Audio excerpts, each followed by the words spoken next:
My name is Lena, and I'm 28 years old. The nurse's expression softened slightly, but she shook her head. I'm sorry.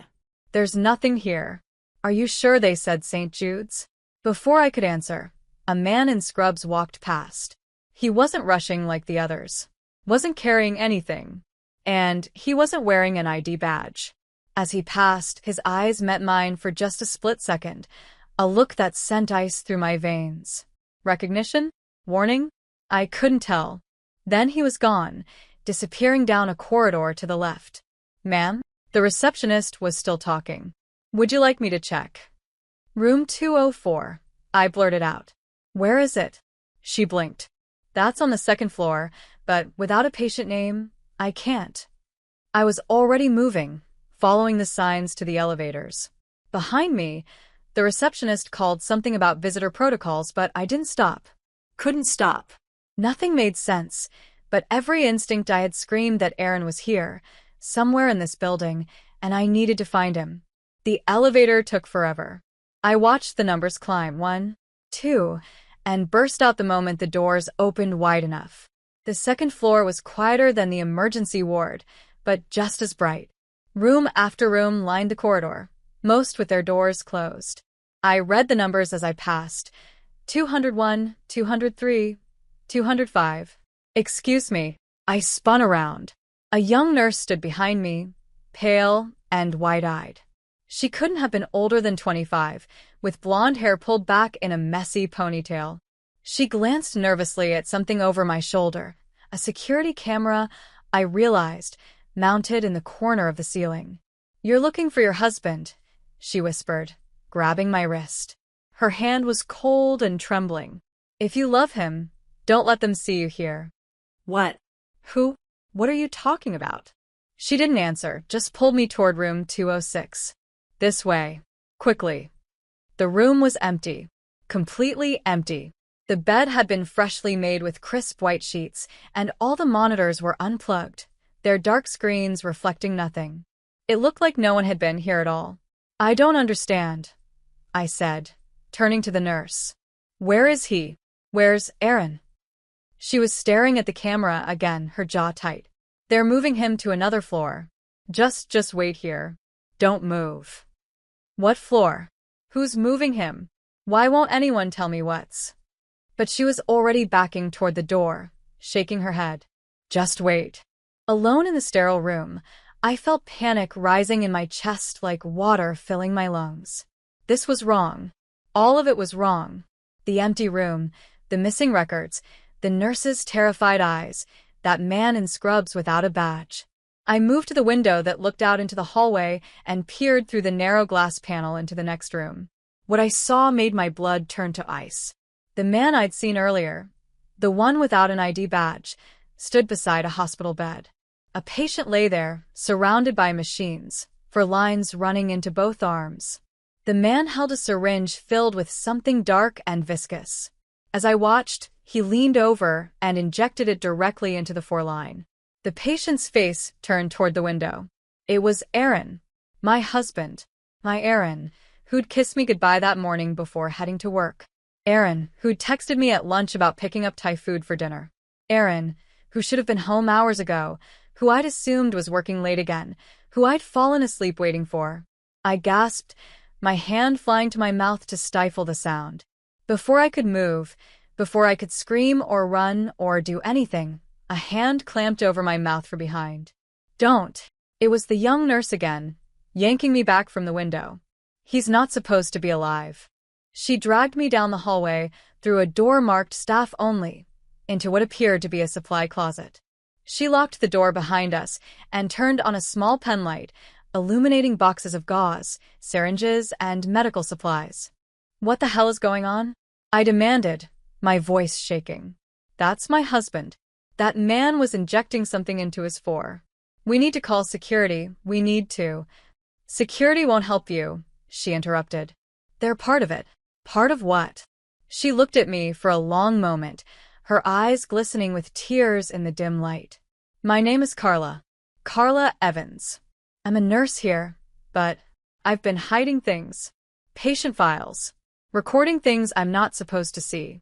Surgeries that don't exist in the official records. Patients being transferred under fake names. Her voice dropped to barely a whisper. Your husband isn't the first. My legs nearly gave out.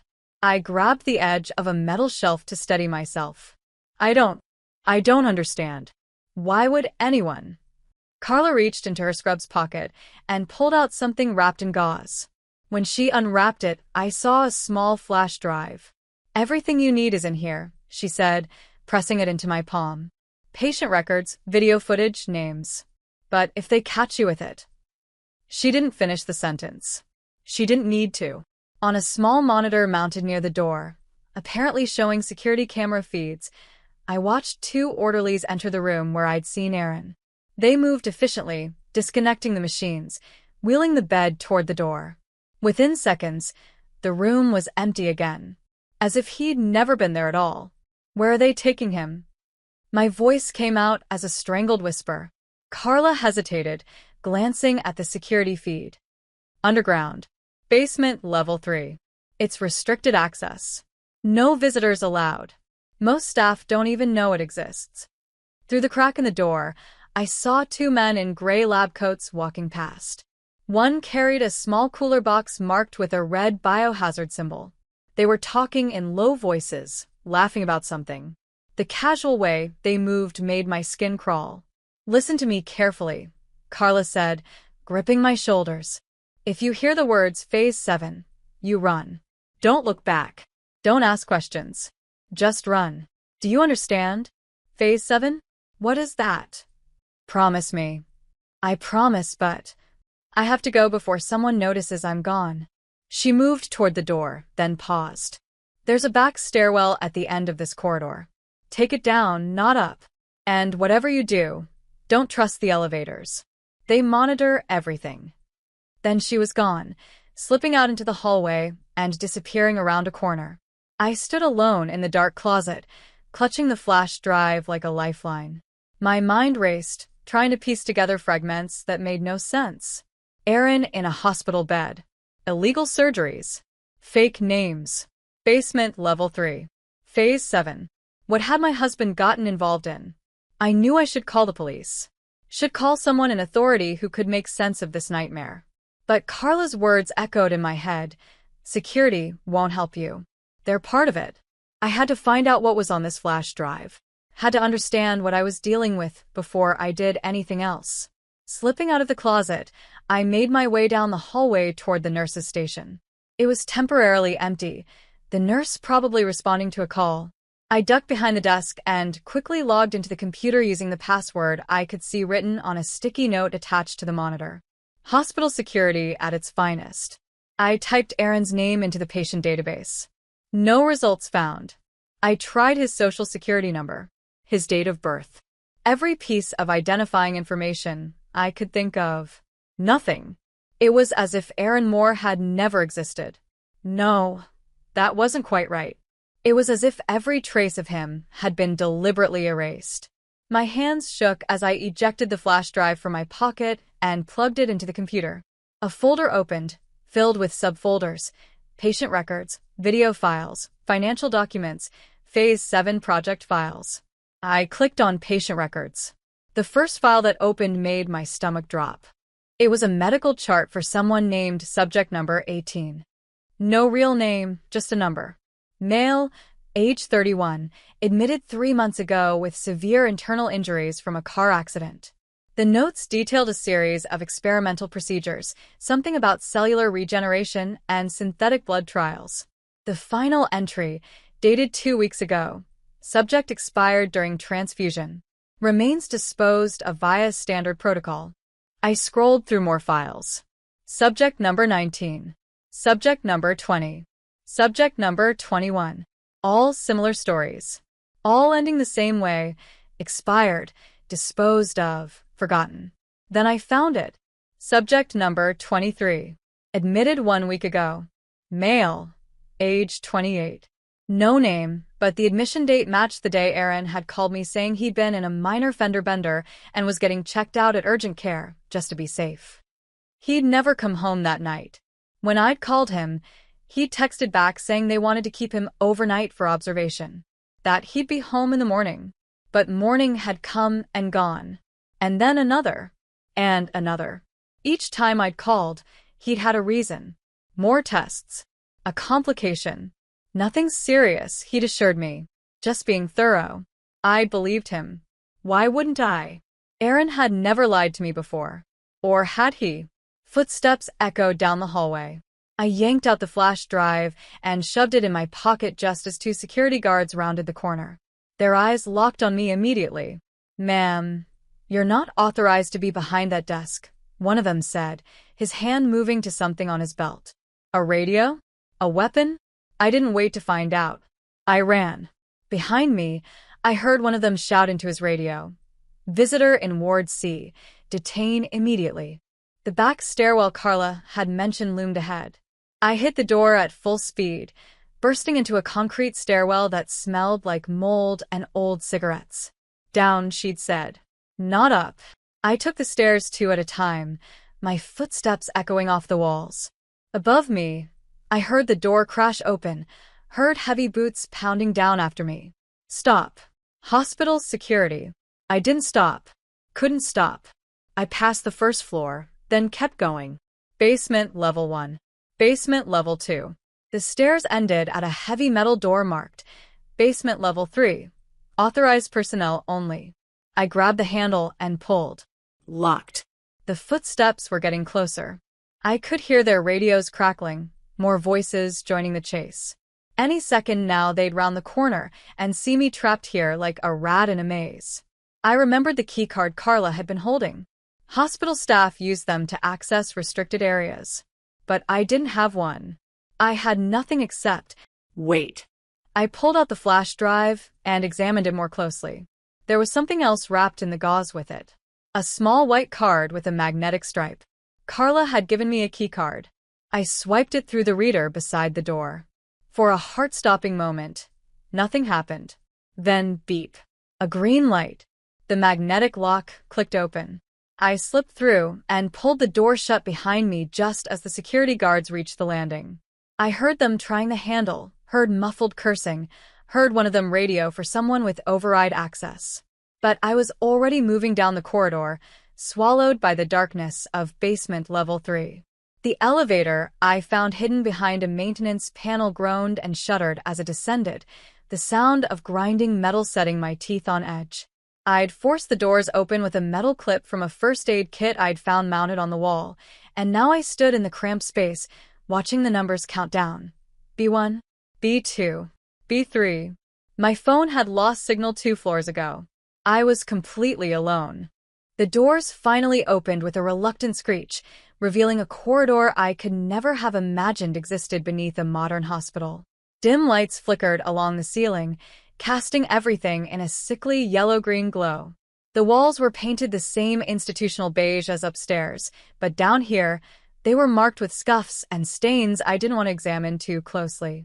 Surgical doors lined both sides of the hallway, each one labeled with restricted, in faded red letters. This wasn't on any hospital map. This wasn't supposed to exist. I moved forward, my shoes squeaking softly on the linoleum floor.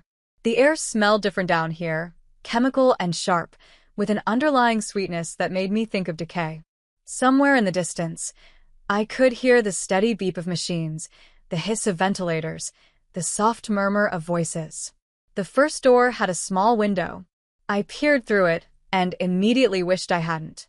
Inside, behind thick glass panels, I saw rows of hospital beds. Patients lay in them, hooked up to machines I didn't recognize. Some were unconscious, their chests rising and falling in mechanical rhythm. Others were awake, their eyes moving, their mouths forming words I couldn't hear. None of them had name tags. None of them had visitors. They were just there, existing in this underground purgatory. I moved to the next door. More beds. More nameless patients. In one corner, a woman with hollow eyes stared at the ceiling. In another, a man's hand twitched against his restraints. What was this place? A metal tray sat on a cart near the third door. Medical instruments lay scattered across it, scalpels, syringes, clamps. And there, Half hidden beneath a surgical drape, I saw something that made my heart stop.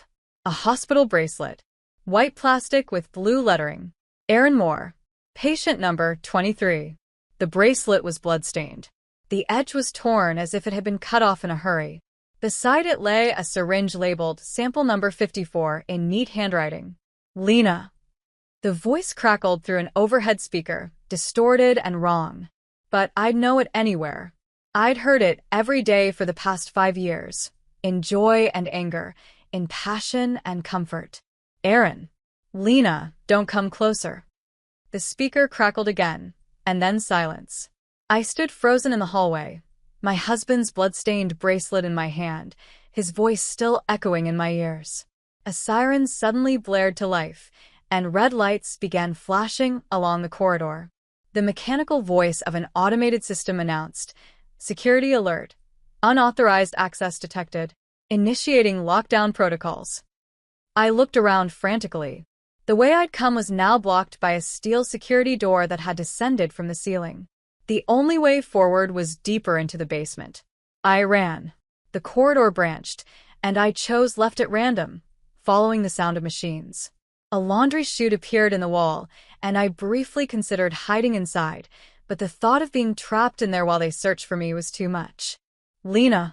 Carla appeared at the end of the hallway, stumbling toward me.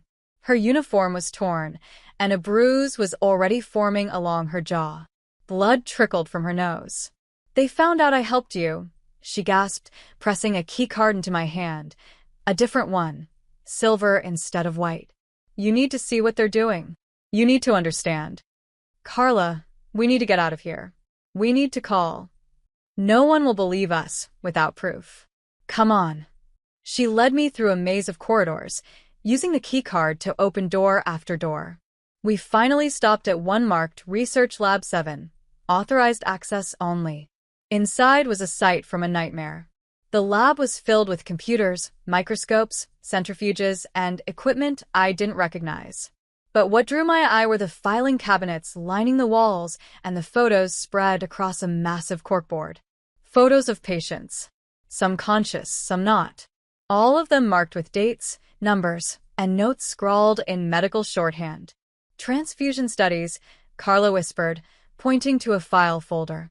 "Genetic compatibility experiments. Memory transfer trials." I pulled down one of the photos. A middle-aged man, his face peaceful in sleep or death. The notation read, "Subject number 11, deceased, cardiac failure during phase 4. Another photo. A young woman. Subject number 16, transferred, family notified of death by natural causes. But the worst was a third board, separate from the others. Photos of patients marked simply, deceased in the hospital records, yet the notes below read something different. Transferred, continued in phase 6, reanimated trial pending. They were experimenting on patients who should have been dead, who had been declared dead. And then I saw it. A file folder, thicker than the others, marked with a label that made the world tilt beneath me. Phase 7, subject number 23, Aaron Moore. My legs gave out. I collapsed against the desk, sending papers scattering to the floor. Carla caught me, held me steady, but I could barely feel her hands. "Open it," I whispered. She hesitated, then pulled out the file and laid it on the desk between us. Inside were medical records spanning the past week. Aaron's admission photos showed him unconscious, his face bruised and swollen from the car accident. But the notes described procedures that shouldn't exist. Injections of experimental serums, cellular regeneration therapy, synthetic blood transfusions. And then, for days ago, a simple notation that shattered everything I thought I knew. Subject number 23, cardiac arrest during overnight observation. Resuscitation unsuccessful. Time of death, 3:47. Body transferred to sublevel 3 for phase 7 trial. Reanimation protocol initiated. The words swam before my eyes. Cardiac arrest. Time of death. Reanimation protocol. Aaron had died. 4 days ago, my husband had died. And they'd brought him back. "No," I heard myself say. "No, that's not," he texted me. He called me. He said he was fine, just some tests, he'd be home soon. Carla's face was full of pity. The texts weren't from him, Lena. They monitor everything down here. They probably used his phone to keep you from getting suspicious. To buy themselves time. Time for what? She didn't answer. Instead, she moved to one of the computers and plugged in her own flash drive. You need to see this. The video that appeared on screen was dated 3 days ago. It showed this same lab, but during what must have been a procedure. Doctors in gray coats, the same ones I'd seen upstairs, surrounded a table. On the table, restrained and unconscious, was Aaron. A man I hadn't seen before stepped into frame. He was older, distinguished, with silver hair and wire-rimmed glasses. He spoke with the casual authority of someone used to being obeyed. Subject number 23 shows remarkable compatibility with the serum. The cellular regeneration is exceeding our projections. However, he's still resisting the neural integration. We'll need to increase the dosage. One of the other doctors, a woman with her hair pulled back, nodded. What about the memory reconstruction? His brain patterns are showing unusual activity in the hippocampus. Expected, the silver-haired man said. The serum enhances neural connectivity. He'll retain his memories, his personality. That's the goal of Phase 7, not just to reanimate the body, but to preserve the consciousness. To defeat death itself. He leaned over Aaron's unconscious form, studying him like a specimen. Mr. Moore is saving lives. He should be honored. His unique genetic markers are allowing us to perfect synthetic blood that will revolutionize trauma medicine. Soldiers injured on the battlefield. Accident victims. Anyone facing catastrophic blood loss. He smiled. The military is very interested in our work. The video continued, showing injections, blood draws, tests. Through it all, Aaron remained motionless, his chest rising and falling with mechanical precision. Then, near the end of the footage, something changed. Aaron's eyes snapped open. Even through the grainy video, I could see they were different, paler, the color somehow washed out. He tried to speak, but his voice came out distorted, inhuman. What have you? Stop. Increase sedation, the silver-haired doctor ordered calmly. He's still resisting. Aaron's body convulsed against the restraints. No. Lena, need to tell Lena. A syringe plunged into his foreline, and within seconds, he went limp again. The video ended. I stared at the blank screen, unable to process what I'd just witnessed. My husband, my kind, gentle, honest husband, had been turned into an experiment. They'd let him die and then used his body, his cells, his very existence for some twisted research project. Who is that man? I asked, my voice hollow. The one in charge? Dr. Leonard Voss, Carla said quietly. He runs the whole program. He's a genius, they say. Published papers on cellular regeneration and genetic therapy. But 5 years ago, his research was denied federal funding. Too dangerous, too experimental. So he found private investors.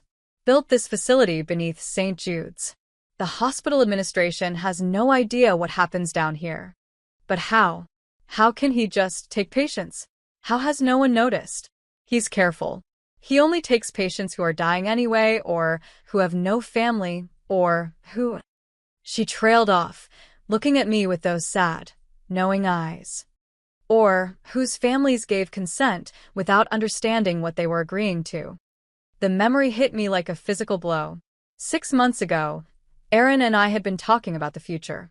About starting a family. About life insurance and medical directives, all those practical, boring things that responsible adults are supposed to discuss. If anything ever happens to me, Aaron had said, I want to help people. Organ donation, medical research, whatever can do some good. And I'd agreed. We'd signed papers at the hospital during a routine visit, papers I'd barely read, assuming they were standard medical authorization forms. Had I signed away his life without even knowing it? This is my fault, I whispered. I signed something. I must have. Lena, listen to me. Carla grabbed my shoulders, forcing me to look at her. This is not your fault. They manipulate people. They use legal loopholes and fine print. You couldn't have known. But I should have. I should have read everything. Should have questioned. Stop. Her voice was sharp now, cutting through my spiral of guilt.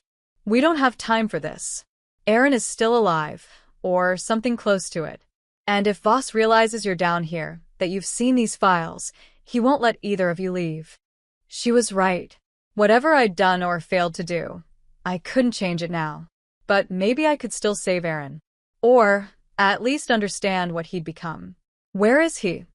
I asked. Where are they keeping him now?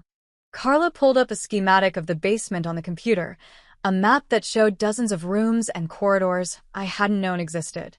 She pointed to a section labeled Observation Wing, Sublevel 3C. Here. The containment rooms, where they keep subjects during the final phases of testing. Take me to him. Lena, I don't think. Take me to him. Please. She looked at me for a long moment, then nodded. Okay. But we have to be careful. Voss has security everywhere, and after that alarm, they'll be looking for you. We left the lab and moved deeper into the maze of basement level 3. The corridors here were different, cleaner, more modern. This was clearly the newer part of the facility, the part where the real work happened. We passed rooms with reinforced glass windows. Inside each one, I saw more patients, some sleeping, some staring at nothing, some with their eyes open but unseeing. In one room, a man convulsed silently against his restraints while machines recorded his vital signs. In another, a woman lay perfectly still, her skin so pale it seemed translucent. How many? I asked. Phase 7 subjects? 12 so far. Aaron's the only one who's showing sustained consciousness. What happened to the others? Carla's silence was answer enough. We reached a section where the corridors opened into a large observation area. Through floor-to-ceiling windows, I could see a circular room with a hospital bed at its center. And in that bed, hooked up to more machines than I could count, was Aaron. He looked so much like himself, and yet so different. His skin had that same translucent quality I'd seen on the other subjects. His hair, once dark brown, now had strange pale streaks running through it. But it was his eyes that truly frightened me. They were open, staring at the ceiling, and they were the washed-out blue of old denim, as if the color had been partially leached away. Aaron, I whispered, pressing my hand against the glass. As if he'd heard me, his head turned. His eyes found mine across the space. For a moment, just a moment, I saw recognition there. Saw the man I loved looking back at me. Then Dr. Voss stepped into view, blocking my sight. Mrs. Moore, he said calmly, as if we'd run into each other at a cocktail party. I was wondering when you'd make your way down here. I spun around, but security guards had already materialized behind us, cutting off our escape. Carla moved closer to me, and I felt something press into my hand. A syringe. She was holding it behind her back, passing it to me without the guards seeing. You weren't supposed to see this, Voss continued, his voice pleasant, conversational. It's unfortunate that you've complicated matters. But perhaps we can come to an understanding. An understanding? I could barely speak through my rage. You killed my husband. You experimented on him without his knowledge, without his consent. On the contrary, Mr. Moore volunteered for a clinical trial 6 months ago. Signed all the appropriate paperwork. Everything we've done is perfectly legal. Bringing him back from the dead is legal? Voss smiled. He's not dead, Mrs. Moore. That's the point. Thanks to your husband's unique genetic markers, we've achieved what scientists have been dreaming of for centuries. He possesses a rare DNA mutation that allows his cells to regenerate at an accelerated rate. We've isolated it, synthesized it, and created a serum that can be used to treat catastrophic injuries. Your husband is saving lives.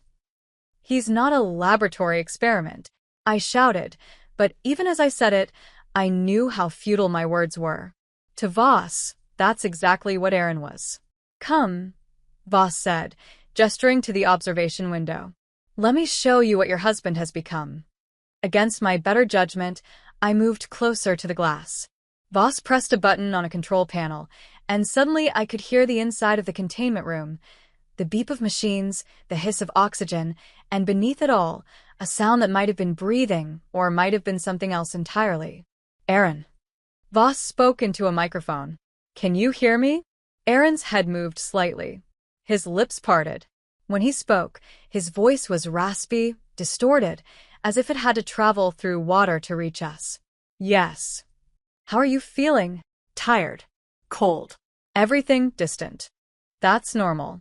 The serum is still integrating with your neural pathways. It will pass. Voss made a note on his tablet. Do you remember your wife? Lena? Aaron's eyes found mine again through the glass. For a long moment, he just stared at me. Then slowly he nodded. Lena. I remember. I remember everything. The accident. The pain. And then, he struggled for words. Nothing. And then waking up here. Changed. The serum saved you, Voss said. Your body was too damaged to survive naturally, but the serum repaired the damage, enhanced your natural regenerative abilities. You mean it turned me into a monster? The words hung in the air between us. Voss's smile never wavered. Not a monster, Aaron. The next step in human evolution. The ability to heal from any injury, to regenerate damaged tissue, to essentially become immortal. Don't you see what this means? I see what it's cost, Aaron said, and his gaze shifted to something behind Voss. A wall of photographs. The other subjects. How many died so I could live? Voss didn't answer. Behind me, I heard movement. Carla's sharp intake of breath. I turned to see her being held by one of the guards, a syringe pressed against her neck. The same threat she'd been holding moments ago, now turned against her. I told you not to come here, she whispered, and I understood. Not a warning to me. A warning to Voss. You ruined everything. The syringe pressed harder against her neck. But it wasn't the guard holding it. It was Carla herself. She'd turned on me. Or she'd been with them all along. Or I didn't know anymore. Nothing made sense. Why? I asked, the word coming out broken. My sister died in Phase 4, Carla said, and now I could see tears in her eyes. They promised me that if I helped perfect the serum, I could bring her back. That she could be like him. She gestured to Aaron. Alive. Conscious. Herself again. It doesn't work that way, Voss said gently, almost kindly. I explained this to you, Carla. The serum only works if administered during the final moments of life, when the body is still fighting. Your sister has been gone too long. Then you lied to me. Carla screamed. You used me. I gave you hope. Isn't that worth something? Through the glass, I saw Aaron struggling against his restraints. Lena, he shouted, his voice stronger now, more present. Run. He yanked at the breathing tube connected to his throat, tearing it free. Alarms blared immediately. Blood, or something that might have been blood but looked too pale, too viscous, trickled from the wound. But Aaron didn't stop. He pulled at the 4 lines, the sensor pads, anything connecting him to the machines. Sedate him. Voss ordered, his calm demeanor finally cracking. Sedate him now. A nurse rushed into the containment room with a syringe, but Aaron was faster. He grabbed her wrist, twisted, and suddenly he was free of the bed, standing on shaky legs, his hospital gown hanging loosely from his too-thin frame. Lena, go, he screamed again. The chaos that erupted gave me my chance. I broke free from the guard who'd been moving toward me and ran. Not back the way I'd come, that way was blocked, but toward a door marked emergency exit that I'd spotted earlier. Behind me, I heard Voss shouting orders, heard the guards running, heard Aaron's primal scream as whatever remained of his humanity fought against whatever he'd become. I slammed through the emergency exit and found myself in a narrow maintenance tunnel. Red lights flashed along the walls. A recorded voice announced, "Containment breach. All personnel to lockdown stations." I ran through the darkness, my only thought to escape, to survive, to find someone, anyone who could help. But even as I ran, I knew the truth. Aaron was right. He wasn't dead. He wasn't even dying. He was something else entirely. And I had no idea how to save him, or if he could even be saved at all. The maintenance tunnel opened into a maze of corridors I'd never seen before. Red emergency lights strobed against concrete walls, and the automated voice kept repeating its warning. Security breach in sublevel 3. Contain immediately. I ran barefoot down the cold tile corridor, having lost my shoes somewhere in the chaos. My lungs burned. My legs screamed for rest, but I couldn't stop. Behind me, I could hear boots pounding, radios crackling, voices shouting coordinates. They were hunting me. Through a ventilation duct overhead, I heard it again. That distorted voice that was Aaron, and yet not Aaron. Lena, you have to stop them. I skidded to a halt beneath the vent, pressing my hands against the wall. Aaron?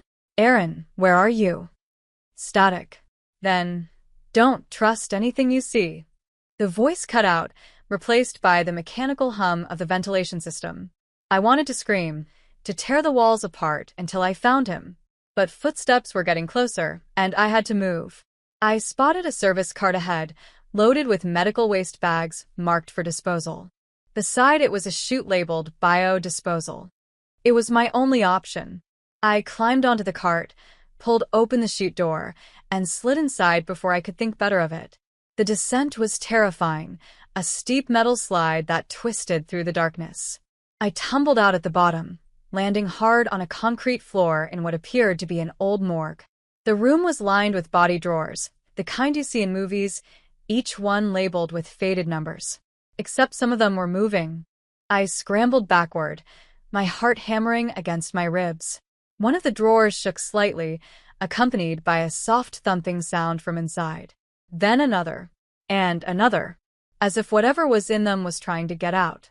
The door at the far end of the morgue burst open, and 2 guards wheeled in another stretcher. I dove behind a gurney, holding my breath as they passed within feet of me. The patient on the stretcher had his head partially shaved, covered in 4 lines. His eyes were open but vacant, staring at nothing. It took me a moment to recognize him, Aaron's roommate from the ward upstairs. The man who'd been admitted the same night Aaron was transferred. I'd seen his wife in the waiting room, crying, asking about her husband's condition. She'd been told he was recovering well, but his chest wasn't moving. And his eyes had that same washed-out quality as Aaron's. The guards wheeled him to one of the body drawers, opened it, and slid him inside. Then they left without a word, as if this was just another routine task. I waited until their footsteps faded before pulling out the flash drive Carla had given me. My hands shook as I examined it in the dim light. There were more files I hadn't seen yet, encrypted folders I'd been too panicked to explore earlier. I needed to find a computer, needed to understand what I was dealing with before I could figure out how to escape. A familiar sound drifted through the morgue, that lullaby Aaron used to hum when I couldn't sleep. The melody was faint, coming from somewhere deeper in the tunnels, but it was unmistakably his. Was it a recording? A trap? Or was he really somewhere close, trying to guide me to him? I had no choice but to follow it. The sound led me through a series of maintenance corridors until I found another elevator, this one hidden behind metal shelving that I had to push aside. The control panel was different from the others, older, more industrial. Instead of floor buttons, it had a keypad requiring a passcode. I stared at it, my mind racing. What would Voss use? Something medical? Something personal? Then I remembered the file folder. Phase 7. Uttypt THAS7. The elevator doors opened with a pneumatic hiss. As the elevator began to rise, the intercom crackled to life. That same calm, controlled voice. Mrs. Moore, please return to your husband. He's ready to see you now. My blood ran cold. They knew exactly where I was. This wasn't an escape, it was an invitation. The doors opened onto a floor that looked nothing like the dingy basement below. This was pristine, gleaming white corridors, glass walls, and locked rooms that resembled something from a high-tech research facility rather than a hospital. Everything here screamed money, power, and secrets. I found him in a room at the end of the hall, lying behind reinforced glass thick enough to stop a bullet. Aaron. My Aaron. Aaron. I whispered, pressing my hand against the glass.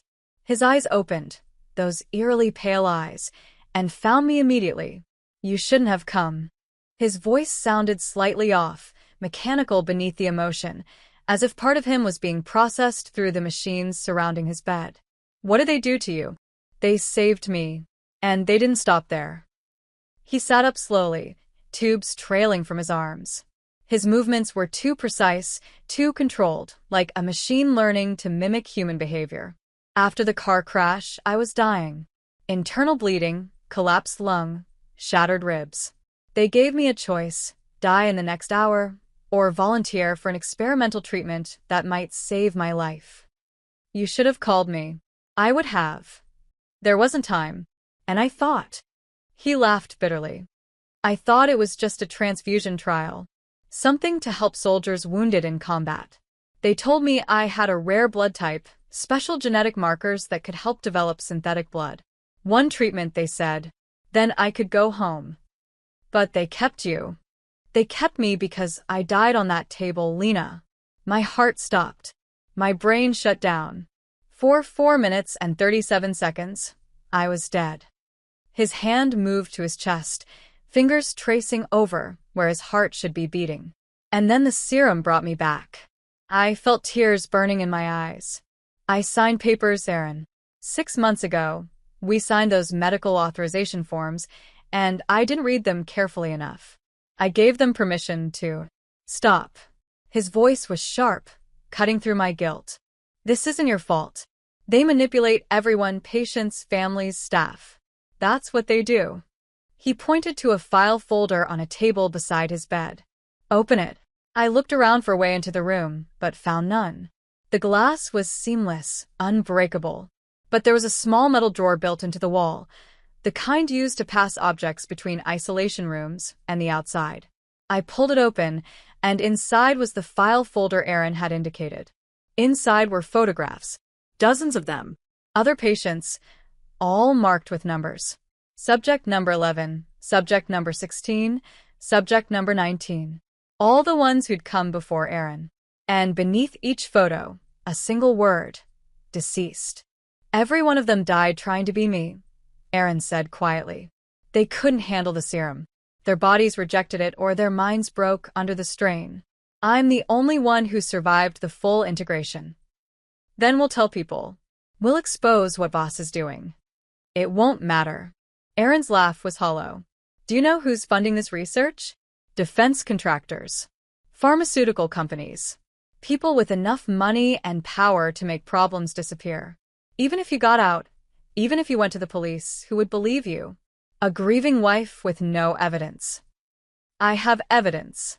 Carla gave me a flash drive with patient records, video files. Carla works for them, Lena. She always has. Everything she showed you, everything she told you, it was all designed to lead you here. To me. The words hit me like a physical blow. No. She helped me. She warned me about Phase 7, gave me the key card. So you could see what they wanted you to see. So you could understand what I've become. He stood up, and for the first time, I saw his body properly. His veins glowed faintly beneath his skin, pulsing with something that looked like bioluminescence. They can't stop it now. My cells are replicating on their own, spreading the serum through my bloodstream. In another few days, every cell in my body will be transformed. Into what? Something that's not quite human anymore. He moved closer to the glass, and I could see his reflection overlapping with mine. We looked like ghosts. You need to end it, Lena, before it spreads beyond me. What are you saying? I'm saying they're going to try to replicate what's in my blood. Create more subjects. Perfect the serum. And they'll use me to do it. Drain me, study me, dissect me piece by piece while I'm still conscious, still aware, because that's what the serum does. It won't let me die. His hand pressed against the glass, matching mine. Please. Help me. Behind me, doors hissed open. Security guards flooded the corridor, but they didn't move to restrain me. Instead, they parted, allowing Dr. Voss to walk through. Mrs. Moore, he said pleasantly. I see you finally had a chance to speak with your husband. I hope he's been explaining the remarkable progress we've made. Progress. I spun on him, fury overriding fear. You killed him. You brought him back against his will. You've turned him into. I've turned him into the future. Voss's eyes gleamed with fanatic certainty. Don't you see? Death is no longer inevitable. With Aaron's blood, we can save millions of lives. Soldiers, accident victims, anyone facing catastrophic injury. Your husband will be remembered as the man who defeated mortality. He's not dying, he's evolving. Voss continued, pulling out a tablet and showing me images of Aaron's blood under a microscope. The cells seemed to move with purpose, reorganizing themselves, growing, multiplying. His cellular structure is adapting at the molecular level. In another week, he'll be functionally immortal. And what about his humanity? His soul? I looked back at Aaron, trapped behind his glass prison. What about what he wants? Sacrifice is always required for progress, Mrs. Moore. Surely you understand that. I looked at Aaron one more time. His pale eyes met mine, and I saw the truth there. He wasn't evolving. He was being consumed. Whatever the serum was doing to him, it was erasing the man I loved, replacing him piece by piece with something else. The security guards moved closer, and I knew I was out of time. But as they reached for me, alarms suddenly blared throughout the facility. Not the lockdown alarm I'd heard before, something different. Higher-pitched, more urgent.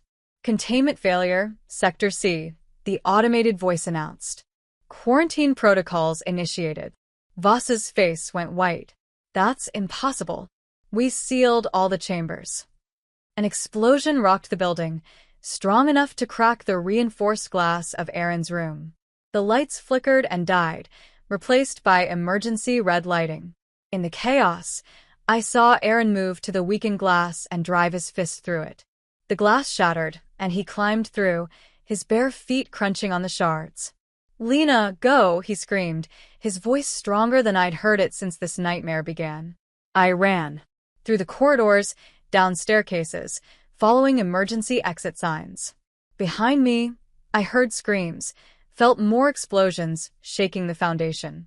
The power had cut out entirely, and in the darkness, I could hear things that shouldn't exist, the sounds of the other subjects, no longer contained, moving through the facility. I burst through a door marked emergency stairs and took them 3 at a time. Behind me, Aaron kept pace, but he was changing. His skin had taken on that bioluminescent glow, bright enough to light our way. His movements were too fast, too fluid. He was barely human anymore. "What's happening?" I gasped. "I overrode the containment system," he said. "Released all the subjects. Triggered the chemical detonation protocols. Everything Voss built. I'm destroying it. But we only have minutes before the entire facility goes up." We reached ground level and crashed through the emergency exit into the hospital's parking garage. Rain still pounded outside, the storm as fierce as when I'd first arrived. How long ago was that? Hours? Days? Time had lost all meaning. Aaron grabbed my shoulders, his hands burning hot against my skin. "You have to get out. Get far away. Tell everyone what happened here." "I'm not leaving you, Lena."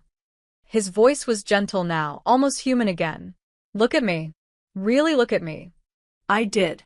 His veins glowed like fiber optic cables beneath his translucent skin. His eyes had turned completely white, pupils and irises both consumed by the serum. He was beautiful and terrible and completely alien. "I'm not your husband anymore. I don't even know how much of Aaron is left inside this thing I've become." A sad smile crossed his face. "But what's left loves you, and it wants you to live." An explosion deep in the basement sent tremors through the entire structure. Somewhere below us, the facility was collapsing, taking all of Voss's research with it. Aaron pulled me close one last time, pressing something into my hand. A small USB drive, different from the one Carla had given me. "This has everything. The real files. Proof of what they did. Make sure it matters." "Aaron. Go." He pushed me toward my car, and I stumbled, fell, scrambled to my feet. When I looked back, he was standing in the entrance to the hospital, silhouetted against the emergency lights. Behind him, I could see fire, smoke, chaos. And then the entrance collapsed, and he was gone. 3 weeks later, I woke up in a rehabilitation center with bandaged hands and a story no one believed. The official report stated that St. Jude's Hospital had experienced a gas leak in an unauthorized underground storage facility. The explosion had killed 17 people, including Dr. Leonard Voss and several research staff. No mention of human experiments. No mention of Phase 7. No mention of the subjects kept in the basement. Aaron Moore was listed among the deceased. They gave me his wedding ring, his wallet, and the clothes he'd been wearing the day of the accident. A closed casket funeral. His body too badly burned to be viewed, they said. I knew the truth. There had been no body to recover. The federal agent who visited me was polite, professional, and utterly unconvincing. He asked carefully scripted questions about what I'd seen, what I'd heard, what I might have taken from the hospital. I denied everything. Played the traumatized widow. Said, I barely remembered that night. He didn't believe me, but he couldn't prove otherwise. After he left, I opened the drawer of my nightstand. The USB drive Aaron had given me sat there, small and innocuous. I'd already made copies, hidden them in places no one would think to look. But I hadn't uploaded anything yet. Hadn't gone to the media or the police. Because that night, I'd received an anonymous email. We saw what you uploaded. Phase 8 has already begun. They were still out there. Voss might be dead, but his research lived on. The people funding him, the corporations with their defense contracts and pharmaceutical patents, they hadn't been destroyed in that explosion. They'd simply moved their operation elsewhere. I looked out the window of my room. The city glowed in the distance, ambulances heading toward another facility. On the building across the street, a digital billboard advertised a new medical breakthrough. Revolutionary blood therapy now available. Voss Laboratories, saving lives through science. My reflection in the window showed a pale, haunted woman. But as I watched, I noticed something else. A faint glow beneath the skin of my wrists. My veins, pulsing with something that shouldn't exist. I remembered that moment in the parking garage when Aaron had grabbed my shoulders. When his burning hands had touched my skin. When some small part of the serum had transferred from him to me. I was changing too. Not as fast as Aaron had. Not as dramatically. But changing nonetheless. I played the voicemail Aaron had left weeks ago, before any of this began. If something ever happens, promise me you'll keep them honest. I promise, I whispered to the empty room. I opened my laptop and logged into the hidden Dropbox I'd created. Then I uploaded every file from Aaron's USB drive, patient records, financial documents, video footage, everything. Not to a journalist or a government agency. To dozens of them simultaneously, scattered across the world. Within an hour, the story would break. Within a day, it would be everywhere. Voss Laboratories would deny everything, of course. They claim the documents were fabricated, the videos deep-faked, the witnesses unreliable. But the truth had a way of spreading. Like a virus. Like a serum in the bloodstream. I clutched Aaron's wedding ring, still wearing it on my left hand. You kept your promise, I said aloud. Now I'm keeping mine. On the television in my room, a breaking news alert flashed. Allegations of illegal medical experiments at former St. Jude's Hospital facility. Authorities investigating. But beneath the news anchor's voice, I heard something else. A whisper in the static, distorted and distant, but unmistakably familiar.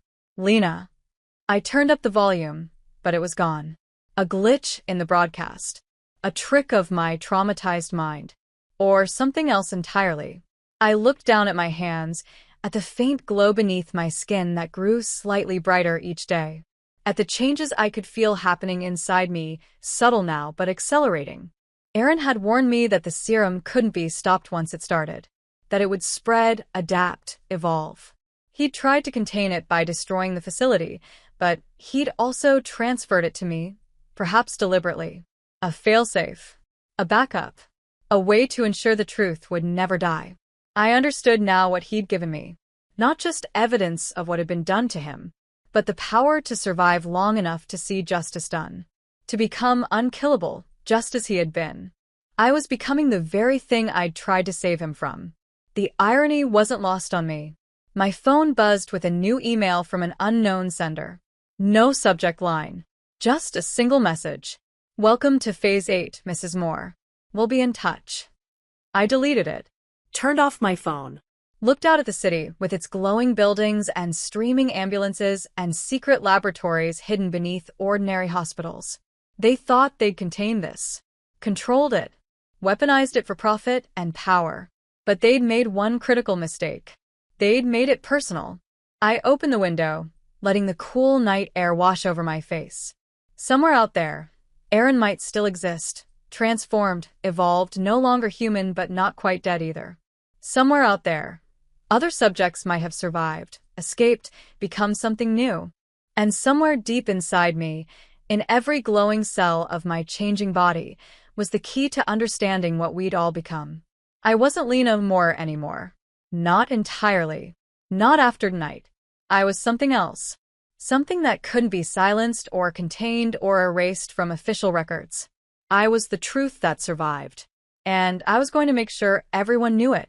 If your loved one became something you didn't recognize, something not quite human anymore, would you still fight to save them? Or would you let them go? Like this video if this story kept you on the edge of your seat, and subscribe for more stories that will make you question what you do when faced with the impossible.